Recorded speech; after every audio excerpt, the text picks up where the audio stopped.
Hello, everybody, and welcome to the White Hatter YouTube News Show. I'm Brandon. I'm Darren. Let's talk about some updates from us. Yes. We are doing our Back to School 2021-2022 event, which is our annual Back to School event. It will be live here on YouTube, so please check in live, and it will be available for replay if you can't make it live. And we're going to be talking about a variety of different things, right? Like we're going to kind of be doing like an Apple event where we're going to kind of talk about all the new things that we have in place for this school year. Yep. We're going to talk about things that we learned over the past year about at-home learning using technology. Yep. And we're going to be giving some giveaways, right? Yep. Yeah, excellent. I think it's going to be, these ones here. Oh, he's at a screenshot right now. I'll do a little dance while he's doing that outside of screenshot. A couple copies of these. Yeah, these two books.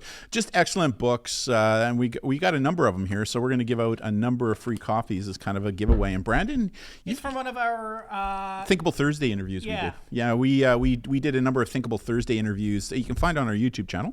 All free, by the way. Don't forget to hit that subscribe button. And by the way, for those people who are following us, thank you. We've now hit over 1,000 subscribers on YouTube. Right? Kind of cool. But you can check it out there, our interview. But just two excellent books, and we're going to be giving a bunch of them for free. And I understand that you set up a bot on our YouTube channel to kind of do this, right? Yeah, there'll be a chat bot that will automate the giveaway. Just for those people who are watching who don't know what a bot is, what is it?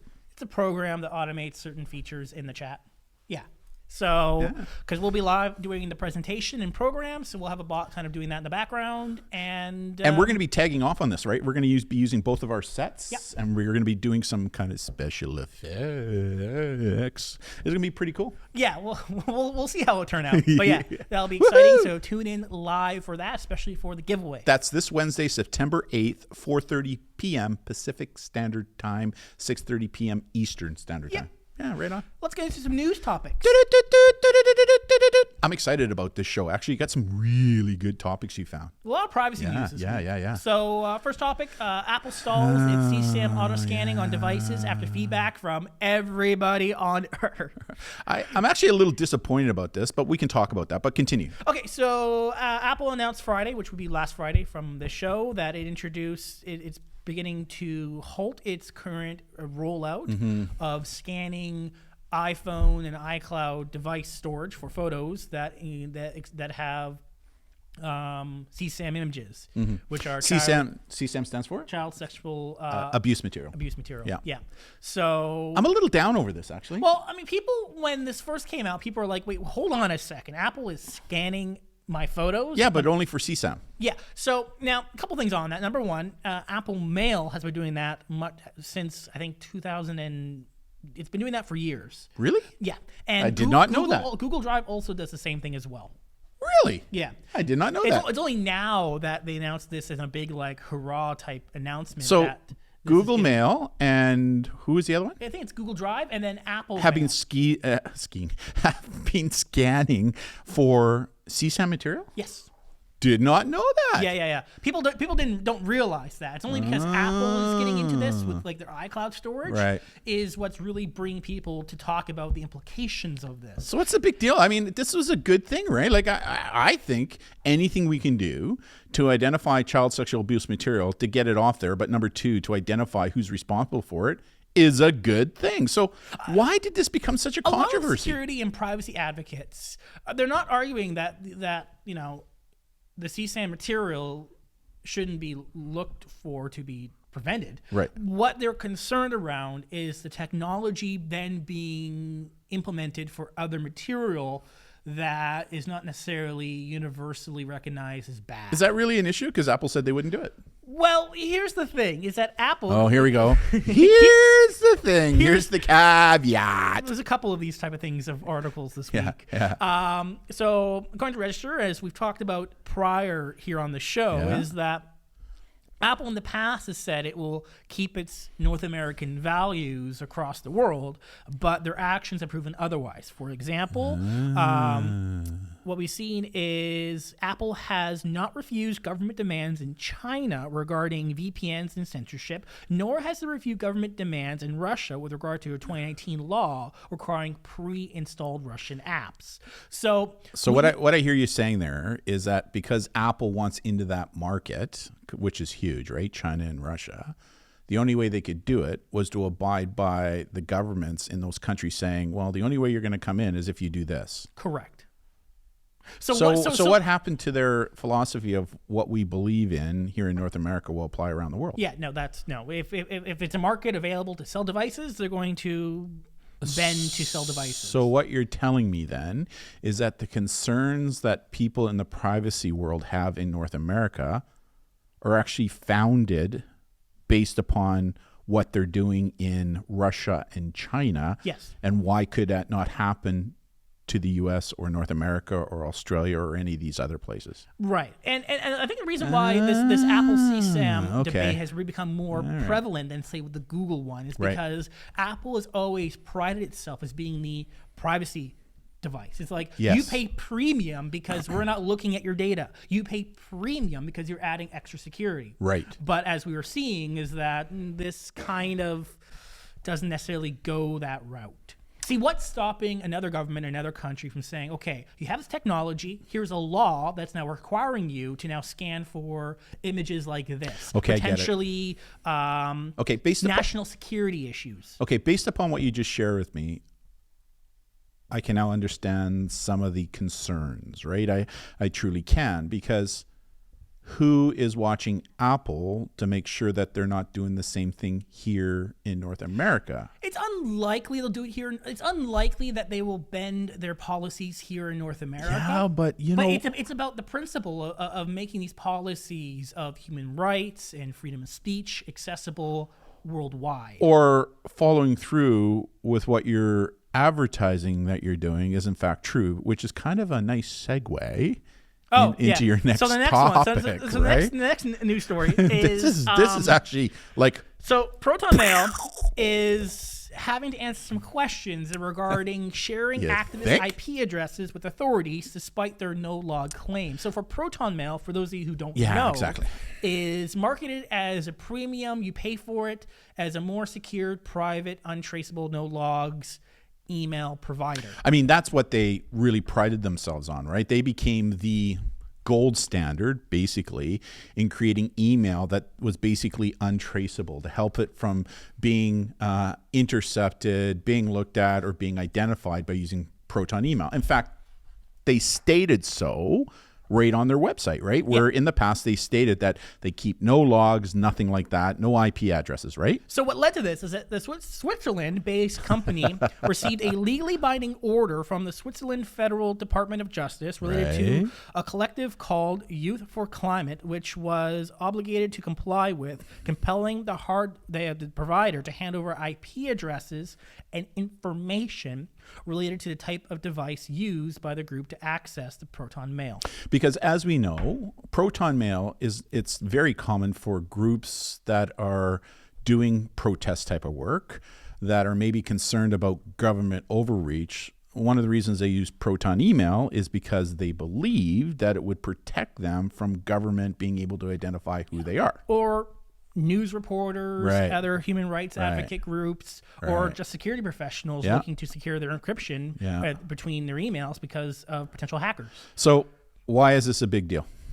It's a big deal because they've changed their advertising. Well, yeah. So because what became your? I'll let you talk about this. Like this just blew my mind away as well. So I was curious around their advertising. So what I did is today, when recording this, September 6th, I looked at their website in regards to their privacy, and you can see below, your data, your rules. We protect your privacy. Okay, so let me read this. Proton. So September 6th, 2021. That's today. Yeah.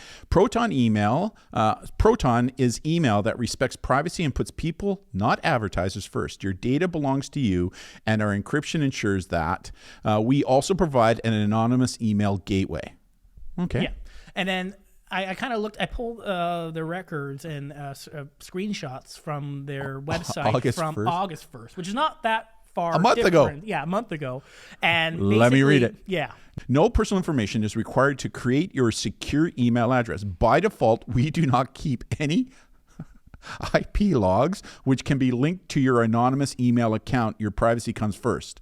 So there are some changes. So, as of this article coming out, you kind of see they've changed the rhetoric around their website marketing to be... Because they were collecting IP, right? And we'll see how this turns out. But they stated that they got a request, legal binding requests from their government that forces them to reveal the IP addresses of these particular folk. Wow. So, yeah. So what's the workaround for this? So, we know what the workaround is. Security advocates are saying, well, if you're going to use Proton, the encryption back and forth, even if someone gets a court order to reveal the information, it's not there. Can I answer? Yeah.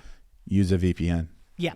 Use a VPN that doesn't collect your IP address, though, right? Because there's some VPNs out there that do. Yeah. I mean, the whole point of Proton is that you shouldn't have to do that. I mean, you're paying a premium for the service to keep you anonymous and private and secure. Right. So you shouldn't have to use a VPN to access it, but apparently you do now because it looks like the IP logs are there. Now, again, it's not like the actual written content of the emails being revealed. That we know. It's just the IP addresses that can be types tracked of back to you. devices, which can lead to other things. Yep. Yeah. So Proton's definitely metadata dealing with that. Yeah. Dum dum dum. Next privacy topic from last week is how the Bumble dating app revealed any user's exact location. Oh, I better delete it off my phone. I'm joking. I don't have Bumble. Okay, so did you hear that, Beth? I don't have Bumble. Robert Heaton, who is a a software engineer who works for Stripe, who does online payments, basically. Right. Yeah. They found an issue where they were basically able to create an automated script. Now, a lot of dating apps now use geolocation to find matches in your area. It's kind of like Snapchat, right? Where they have Snap Maps. Yeah. Where you know where your friends are. So most dating apps now, what they will do is they won't give you the exact coordinates. They will say, this person's in your area. They're about a kilometer away from you, right? They'll give you a rough estimate. Right. So you can't actually go and track them to their exact location. It won't work that way. However, what the security researcher did here is they developed a script that they were able to generate a whole bunch of different requests for people's locations. And if you do enough requests, you see a pattern. There will be a pattern. Even though the distance is roughly, there is a pattern if you do enough queries. So which means that if you want to go and do a bump, you could probably do that because you know pretty consistently at what time and what location these people are going to be at. Yeah, well, this is their exact location real time. Yeah. So they reported it. They won an award, a bug bounty of $2,000 from Bumble. And they fixed it within 72 hours of being notified. I'll give Bumble their dues on that tip of our white hat, right? Because, they've got a product pretty well known. Nothing is ever 100% effective. So a researcher found a flaw, connects with Bumble. And so Bumble says, thank you very much. And we're going to pay you a bounty for doing that for us. Yep. That to me is good business practice. Pretty much. Right? Like I think that's great business practice. And tip of my white hat, right, to Bumble for doing that. And they also did it for something else because there was another issue they also found an issue where some profiles that were only accessible via $1.99 fee, you could bypass the fee. Right. That's apparently not fixed too. So this is what businesses should do, as you said. Yeah. The issue is no longer present, but we're sharing it here to kind of share with all of you that we have talked about dating apps in the past who've had similar issues or data breaches where data and locations were revealed publicly. So, if I was looking at dating apps and, not that I am, Beth, not that I am, but if I was looking at dating apps, considering Bumble against a whole variety of other ones that are out there, I kind of like what they did here. I mean, it shows good business practices, it shows ethics, and so, I would be more likely to go with somebody like Bumble than some of the others, right? Yeah. Just saying. So, I mean, good on Bumble. Identified a problem, or somebody identified a problem, brought it to their attention, they fixed it, and they paid the person. And there's a huge industry, right? Mm-hmm. There's a huge industry surrounding that, right? Bounty hunting industry. And when I say bounty hunting, I'm not in the traditional sense where you're going after people who are wanted and stuff. But bounties on maybe you can talk about what a bounty is specifically to social media and the internet and stuff. Basically, what many larger companies that have a large infrastructure of technology will do is they'll put a public bounty out there saying, hey, if you find an issue with our website, we will pay you accordingly based on these criteria and how big of severe a flaw it is. Here's what you can get paid if you disclose it to us first, in that don't make it public because then hackers can exploit it. It's a way of trying to convince good hackers and bad hackers to report issues and not selling it on the dark web, where you could sell something on the dark web, maybe people will buy it, maybe they won't, but you can get an immediate bounty of $2,000 or however many dollars. So it's a good practice. So good on this company. Now we're about to talk about another social media uberlord issue surrounding runs, right? So there's the pre-pump for you. Here we go. Next privacy topic from last week was WhatsApp to appeal a $266 million fine. Okay, before you go further, for apparently based on what the so who owns WhatsApp? Big Daddy Facebook. Big Daddy Facebook, right? And we use Facebook as well, but so let's talk about this one. So Ireland's Data Privacy Commissioner has hit Facebook-owned messaging platform with a fine for apparently what they claim is violating the GDPR privacy regulation after failing to inform users and non-users on what it does with their data. And you know what? Ireland's GDPR Privacy Commissioner, good at what they do, right? They really are. And the GDRP has really put a whole different shtick and spin on issues surrounding privacy and data, which I hope North America will adopt, because I think it's the gold standard. Here in Canada, yes. The United States, probably not. It's a little slower. But I do hope that they adopt it, because it is gold standard. Well, you see in California, that's kind of bringing in similar legislation, because many of the tech companies are based there. So if you can force their headquarters to function certain ways, you can kind of. So here's my prediction: Facebook is going to fight this because they got the money to do it. As they said, they're going to appeal it, as they claim that they are within regulation. And they're going to fight. They're going to fight it, and it'll make its way through the courts, and then we'll either get a ruling or it'll be settled out of court, which happens a lot, right? Because this will be a big fight, and it's going to cost lots of money. But I personally believe that if you said Ireland, right?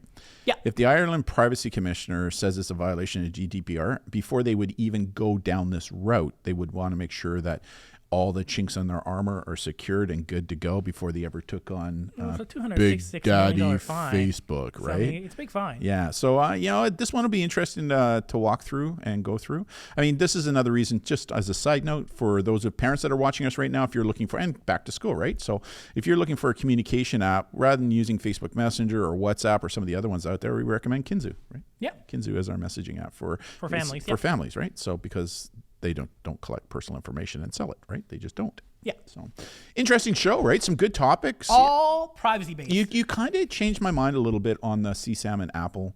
Now that you brought to light the issues, what they were doing in Russia and China, which I did not know about. What is to stop the U.S. government or another government from doing the same thing? Nothing. So, I do think that they're going to put something in place. And I do think that, even if there's not a lot of it happening using the Apple ecosystem, one is too many. So if they can even identify one person, bring it and stop it, I think that's a good thing. But I do think that having proper policy procedure in place to ensure there's no slippage, where it's now being used by government for nefarious reasons that don't become public, I think is not such a bad thing, maybe. But is there a way around that? I don't know. Because I guess that's the whole question, because all it takes is one government or agency somewhere to go, okay, here are the new laws. Yeah.